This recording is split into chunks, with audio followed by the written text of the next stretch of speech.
выгоранием в SOC. Все они знают, но никто о ней не говорит публично. Как-то где-то потихонечку обсуждают между собой. About that, but no one takes this publicly. Большие форумы или какие-то There is some knowledge about that, but it's rarely made public on various forums and in various discussions. Let's tackle that. I'll share some life hacks as to how do we avoid such a burnout based on my own experience and that of my team. Next slide, please. Немного расскажу, кто я. Меня зовут Андрей. Let me introduce myself. My name is Andrei Belkin. I'm head of incident response with Raiffeisen Bank. Давно я пришел джуном в SOC и прошел все три. Back in the days, I became a junior employee with an SOC. I went up all the 3 lines and later built an incident response team, which I'm the head of as of today. That's all about myself. Next slide. Let's start off with a perfect picture of monitoring for management. What do our top managers want this to look like? There are playbooks for virtually everything. У первой линии есть плейбук. You have a correlation rule hit, and the first line gets work to do. Nice and neat-looking dashboards. Why? You display data, share this data with people you need to share it with. You speak at a forum. The SLA is just 1 minute because it needs to be really fast. If it hits our infrastructure, we have already identified that and fixed that. The SOC knows and sees everything, no comments. My favorite point is the Stop Hackers button. Not everyone realizes how SOC works and what it's all about. They think that it's about making a few clicks and you have a guaranteed victory. How are employees being perceived? There is a correlation hit, there is a flag. If the feature is that simple and no one actually gets to think more, why would you need that many employees? And nice-looking reports for the CEO. The same for dashboards, because they are made to be shown. Next slide. How do analysts perceive that? What is their perfect scenario? It should be a single console. It's not about purchasing 20,000 different information security systems. It should be a single console with all logs flowing into it. It would be really useful. 0 false positive. At least we should strive to have 0 false positives. The playbooks are pretty similar. Playbooks for everything. We share that point. Convenient dashboards, and they should have good UX. A complete profile for each employee. We'll speak about that later. IRP without excessive fields. It should not be a Swiss Army knife with hundreds of fields. You will scroll through them for 15 minutes. Control F, and here you go. There is no SLA. Пришел алерт, но я посмотрю потом. У меня... So I've got an alert, and I will take a look at it later, because I have the lunch break. You like it, don't you? And my favorite point, pen testers and red teamers on demand. We are working and being whitelisted. We don't want excessive attention. We're stressing out already. When we get bored, can we please do that? On demand, and of course the Stop Hackers button. This is something we share with the management because it's convenient and easy to use. Next slide, the real state of affairs. That's terrifying, really terrifying. As I told you, there are 10 consoles. You have to switch between them all the time. Over 80% of false positives. Why so? Because we don't whitelist them, because we don't do profiling. Why would we test a rule? We deploy them into production right away. Playbooks. What are they all about? What kind of playbooks? We have analysts. They have a pretty good command of their subject matter. They don't need playbooks. Dashboards based on workarounds. It's not because the analysts are bad, but the reason is there are some pitfalls. Probably the parsing is not at its best, the logs are not at their best, profiling. I haven't heard of that. The IRP has over 100 plus fields. An SLA of 30 minutes, it's a pretty viable SLA that allows you to properly deal with an issue. When everything works, if you have all the processes right, an SLA of 30 minutes is good. Penetration testers keep attacking. We prefer these to be white hackers. So the first line is overloaded. A whitelist is not needed. And my free point, it's only the fired employees who know the infrastructure. They fail to share information between themselves, and reports have to be made manually. We all know that at an SOC you provide for reporting daily, weekly, or monthly. I will dwell on reports later. So you've got SOC, full stop. The reasons for a burnout. These are the key concepts that lead to a burnout. Routine, schedule, stress, tasks, development, and automation. Or rather, the lack of it, the lack of automation. As a person who has experienced a burnout a couple of times, I've actually faced all of these points. Let's start off with the routine. What does the SOC Tier 1 actually do, the first line?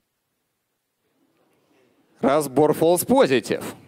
Dealing with false positives and analyzing them. It's over 80% of false positives. Incident cards, because it has 150 fields. And so, like a monkey, you first remove the excessive ones, fill it out, add the ones which are missing. Manual enrichment. Talking to users. We're not wicked. We're not actually bad guys. Что-то с тобой непонятное делает в плане куда-то шлет или просто не отвечает тебе 40 минут. A user fails to respond within 40 minutes, and just remind you, the SLA is 30 minutes.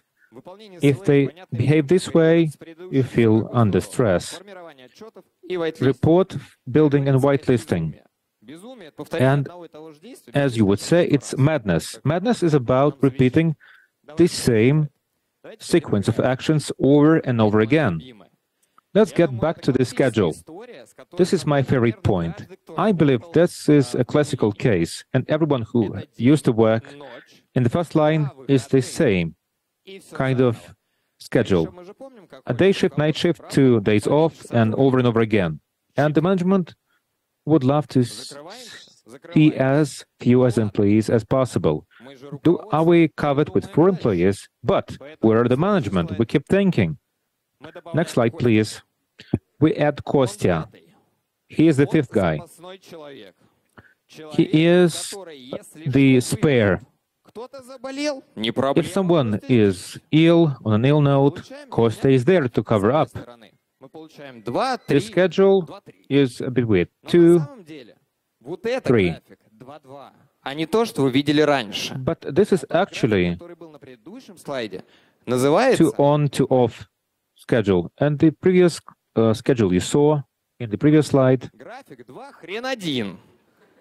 Потому что после ночной, неважно, со скольких у вас смены. No matter what your schedule is, 7 a.m. to 7 p.m., 9 a.m. to 9 p.m., the next day, it's not actually a day off. You just need to have a good sleep on that day. What happens? You work for 2 days, then you sleep for 1 day, and you have 1 proper day off. We employ junior people with burning eyes, with a clear desire to work hard, learn new things, and improve our lives. And what they end up having? They end up having this burnout-prone schedule. And we support that. And there is this Russian saying that the mice cried, got their skin punctured, but would keep eating the cactus. What does this schedule not allow you? You cannot develop. It's too on, one off. You've been working with alerts, talking to users, you can't eat, you can't sleep because you have the SLA. And they won't expect them to develop. How can they possibly develop professionally with that kind of a schedule? Interaction, there is no interaction with other teams and departments. They are not able to adopt someone else's experience. They're not able to talk to their own team.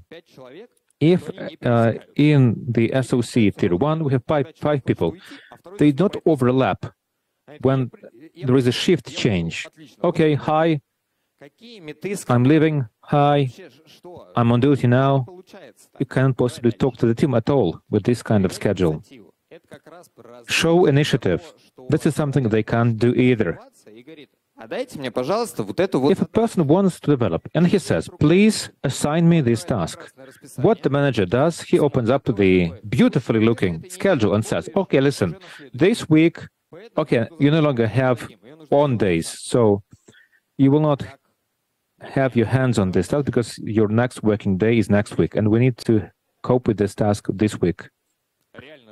This schedule doesn't allow you to live, to have a life. It's 2 on, 1 off, you have only 1 day off, and you have to manage to do everything. And there are junior employees who want to develop professionally, who want to get their hands on something interesting. If you dedicate that day off to professional development, you have no life at all. Here is the nice picture. Burnout comes. It's a terrible picture, and I like the fact that you don't laugh at that. Moving on. This schedule that I suggested, my team has suggested. We're waiting to share our experience. Let me provide some details. We keep this concept of night shift and day shifts, because security is about working 24/7. So we have a proper day shift, 12 hours, night shift, 12 hours, and a full-fledged sleeping day. And then you have 2 8-hour days. This is the days where the guys do not monitor consoles. This is when the guys can perform some research and assist you with the several tasks that you actually need. Great, thank you. Then they have a proper day off. The guys are not very much exhausted because they haven't been in front of a screen for 12 hours in a row. It's not a routine task, but rather this is what they feel like doing. Some tasks that you suggested, that they suggested. Then they get their day off, and then it starts over again. What makes this schedule great? What else? If one person is on vacation, if they left the company, if they fall ill, you still have people working 8-hour shifts. They still have the time to develop professionally. Next up, Schedule 2.0. What will this enable you to do? Building a task backlog for Tier 1. What makes this good? Because you reduce the load on the 2nd, on the 3rd, 4th, and the 10th line. There are some tasks junior employees can cope with, Tier 1, Line 1, whatever you call them. So you can reduce the load on T2, T3, you can maintain a proper work-life balance, because when you have a 2-on, 2-off schedule, there is no life. You can develop the SOC. You don't always have highly critical prioritized tasks. We have medium and low priority tasks, and you can wholeheartedly assign these tasks to them. Снизить уровень стресса. Where the SLA is not 2 hours, you can reduce the level of stress to avoid looking like that guy in the picture. We will talk about stress later on. Improving your expertise. And the guys, they have the time for voluntary professional development, for those who actually want to. We can build a backlog. We can assign low priority tasks to the T1, probably medium and high, doesn't matter. But what kind of task can we possibly assign? Next up. Okay, I apologize, so I continue. That's for automation. Why would we have to give them tasks for automation and not make them write scripts manually? Because you, like people who have great expertise, you have great knowledge, but it wouldn't work because you don't work in the first line. You can base it upon your own experience when you started back in the day, in 1994, when you had all sufficient things. But these guys live here, they live right now, and they tackle this particular routine, and they can highlight very unusual and not so obvious things to you. They can highlight such things for you in a much better and clear way. Then another point, implementation. I'm running out of time, so here is the chart that I would demonstrate to you. We still maintain this chart in the Excel spreadsheet. That's the wrong thing to do, because later you just need to publish it elsewhere. For example, we can take Slack, Telegram, any channel like Confluence. We need that. The analysts working in the first line and all the other people need to know. Give them the task for implementation to think up about plotting the charts, We tested one call that helps us plot the charts. We integrate it with other things. So let them research that, and they'll do it on their own, and they'll do it successfully. So we've talked about this research, then a few words about documentation. Seems like it's not interesting to all of the people to read about the attacks. Some people lack this structured information with which they work on each and every day. It happens when you have not reached a high level of progress. Why not let people solve a task that you don't have on paper yet? Do it. And here's the development. We understand that here are some scripts here. Automation, implementation, research, documentation, development, and testing hypothesis. That's the final bullet point. There are different things occurring that you can take this test lab with the same settings as the infrastructure, and before implementing it all across the board, you test it in your sandbox in your test lab. Give them some time for research, and they'll do it in their own time, and they'll develop and grow as experts. And here's this heavenly feeling for those people who have drowned themselves in the routine swamp. How can we assist our analysts and save them? We can create a bot for asking the questions to the users.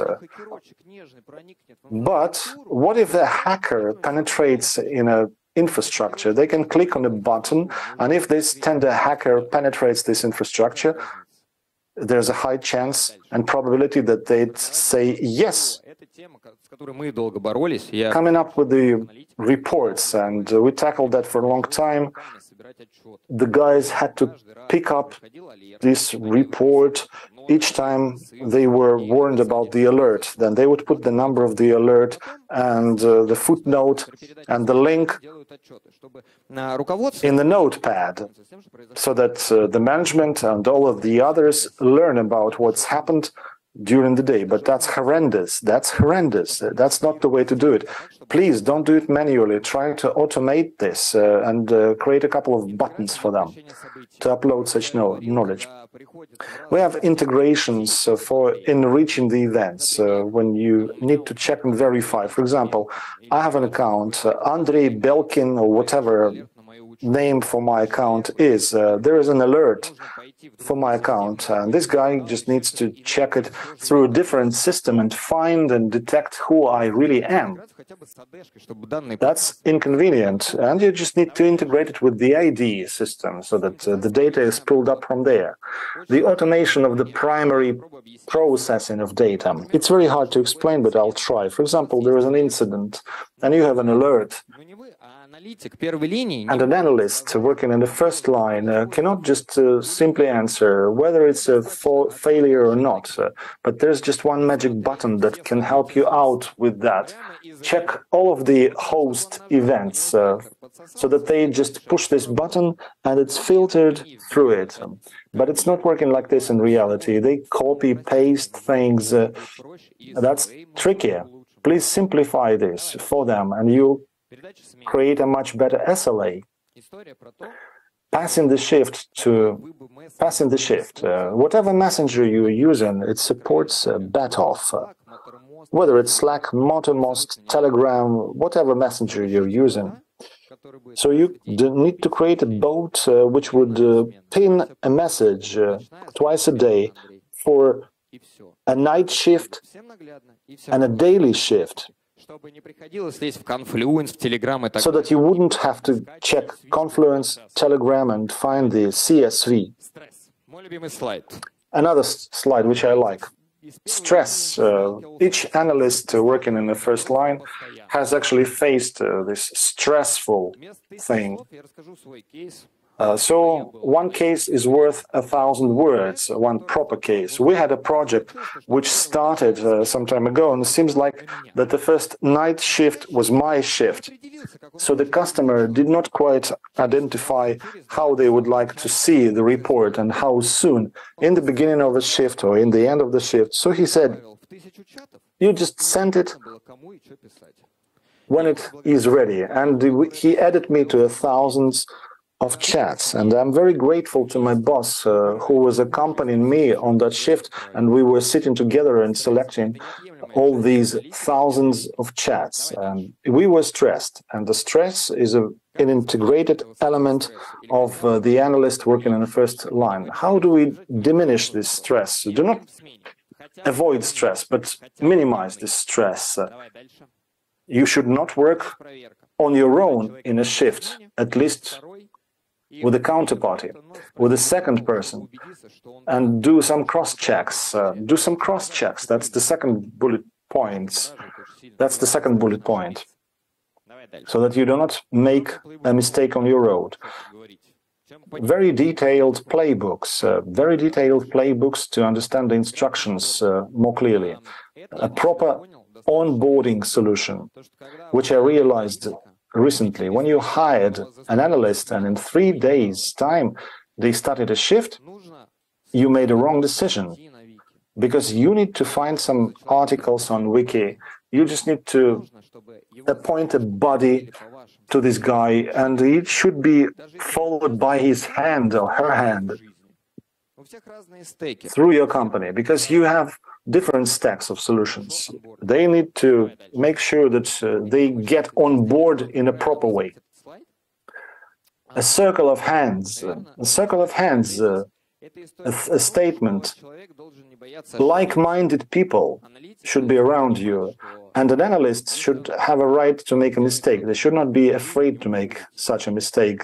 And if they do slip up, they should know that they don't get fired. Because sometimes you hire a person on day 3 without any onboarding, you put them on shift, and each time they are so stressed because they don't know anything, they don't know the infrastructure, they don't know anything, nothing.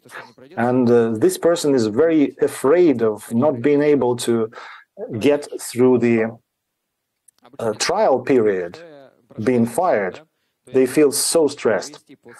So you just need to do a proper onboarding and provide some team training and come up with some life hacks in Confluence, which we really like to use. And you share it there, and you find such a person who shares it there in a proper way. So ask this person to collect good pieces of advice, and it will definitely improve the life of everyone there. Even if this person leaves the company, his or her expertise will stay in the company because you collect knowledge. Team building, which is the following bullet point, the guys get together, they don't see you much. For example, some people would see me here for the first time because we're from different cities and towns. We need to get together. Давайте обратную связь. Почему нет?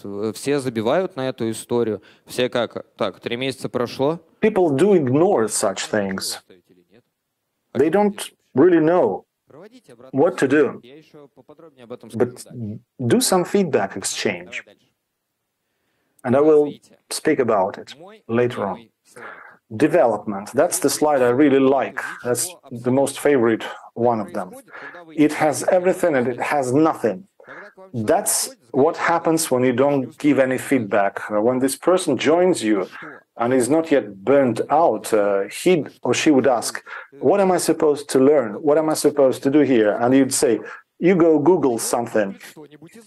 He or she goes and Googles there something from the base and comes back, says, here I am, I've learned it. Please do praise me. And then you say, it's the basics. It's the basics.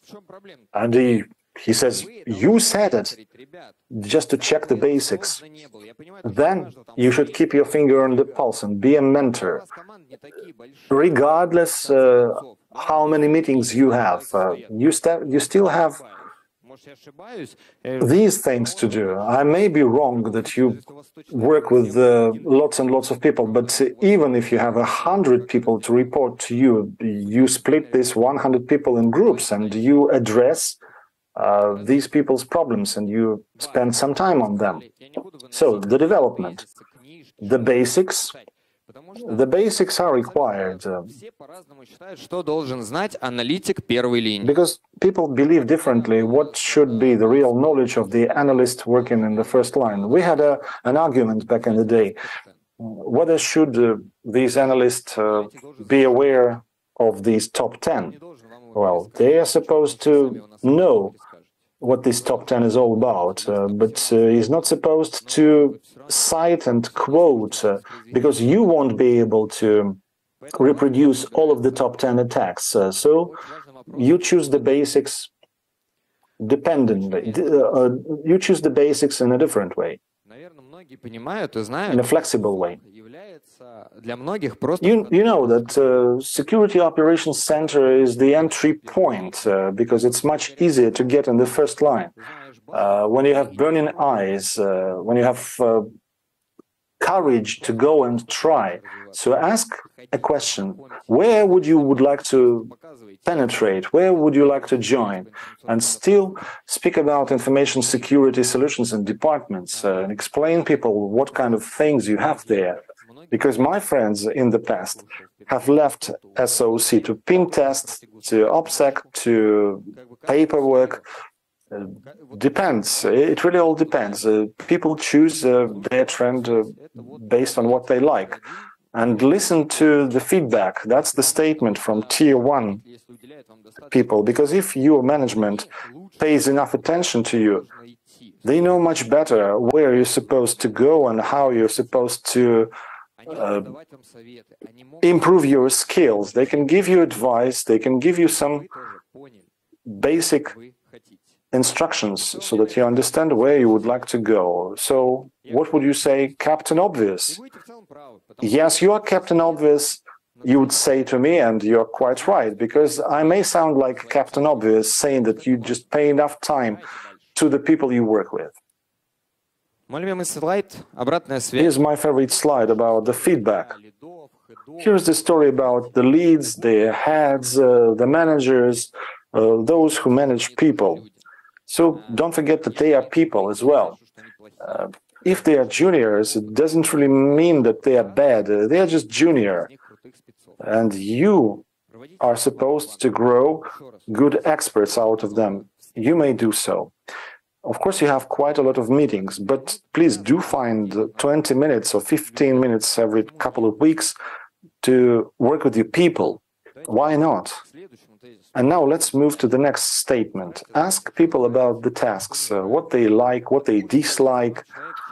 Because if this person would bluntly and honestly would say, I'm getting so tired of playbooks, let's try and change something. It's good. It's a good thing. It basically means that you are trusted. You are trusted, and this person knows that you will not fire and dismiss this person when you don't like about something their performance, and you will help people feel much better and do interesting things. Burning out. I like this statement. Everyone is so afraid of burning out. And I'd ask this question about burning out. Okay, this happened, but what's next? And there may be still a chance to improve this situation.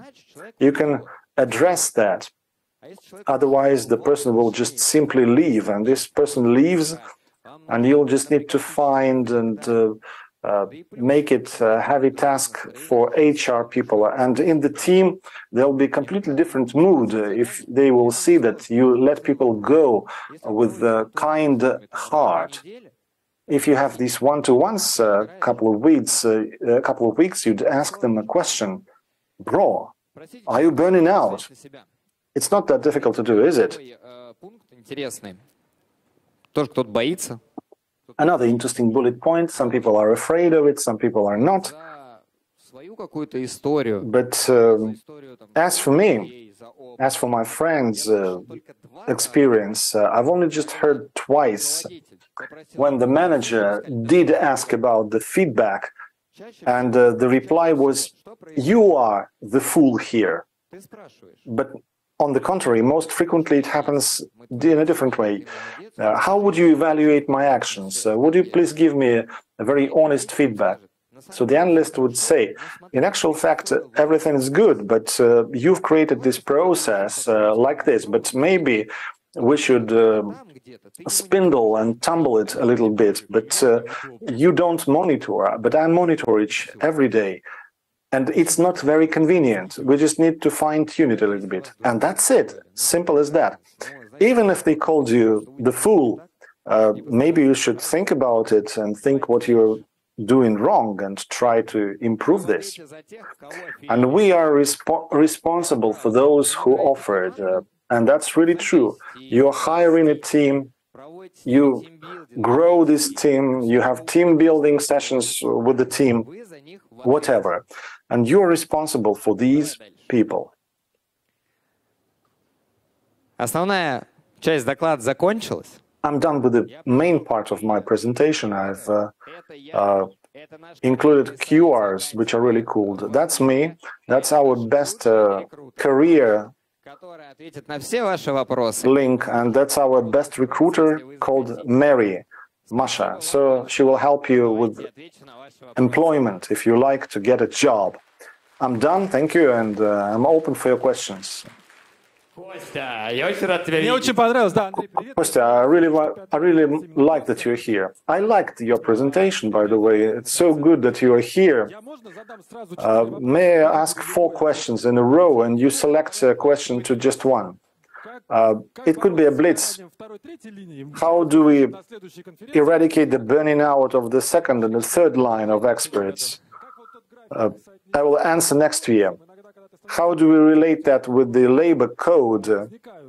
Sometimes the labor code is in the way. 2 more questions. Do we really need to automate everything, and only through this pain we develop? And if there is no pain, no gain, maybe it's like that. And in the end, you said, you just clarify and verify with people what they are interested about. But what if everyone does interesting things? Who is supposed to do things that are not interesting? We'll stay together with you to do things that are not interesting, because people need to develop, and we are fully developed individuals. But jokes aside, I'd take your first question first. The second and third line, like I said, I will speak about you next year. So far, I've explained just the first line. The second question was about the labor code and how it correlates with what I said. In actual fact, my chart does not really align with the labor code. That's not 168 hours, and you can present people with any holiday, and it will not impact your chart, but you will also have to pay overtime, and it will cost you twice as much. Overtime will cost you twice as much, but then you'll just cut down on the time people spend on day shifts. But in actual fact, this chart for 7 people actually shows some overtime work, but in any case, some people will go on sick leave, on a maternity leave, and go on vacation. And this Andrei chart, for example, measures 160 hours given to each and every one of them. I think Kostya has just taken all the time dedicated to questions, and I need to thank you once again. Have a nice day and have a great conference. Thank you. See you next time.